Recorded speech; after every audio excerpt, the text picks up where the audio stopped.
Žaisdamas futbolą, Lukas susilaužė ranką.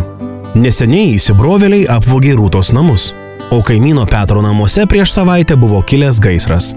Žinoma, ugnies liepsnų pararyto turto niekas nesugrąžins, bet yra tokia paslauga, kuri leidžia bent jau sumažinti finansinius nuostolius, kai nutinka tokie nemalonūs dalykai, o jų tikrai būna. Tai draudimo paslauga.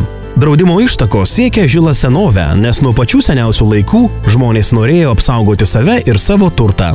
Jie suprato, kad kartu tai padaryti yra daug patogiau ir pigiau. Senųjų miestų gyventojai mokėdavo tam tikrą mokestį fondui, kad derlingais metais būtų kaupiamos atsargos, kurių prireiktų bado ar miesto apsupties laikotarpiu. Kaip veikia draudimas šiais laikais? Iš tiesų, principas tebėra labai panašus. Visi norintys apsidrausti nuo vienokių ar kitokių nelaimingų atsitikimų moka draudimo bendrovei įmokas, tampa draudėjais.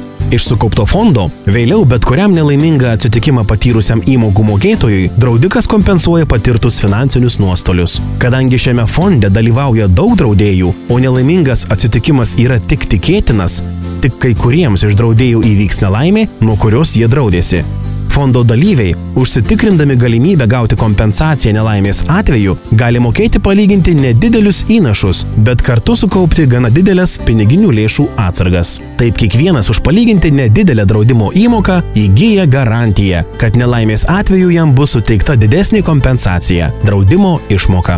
Šiais laikais drausti galima beveik viską – telefoną, lėktuvą ar net mylimą šunelį. Tai, nuo ko draudžiama, yra vadinama rizika. Pavyzdžiui, galima drausti savo mobilųjį telefoną nuo vagystės ar dūžio, tėvai gali drausti tavo namus nuo gaisro ir panašiai.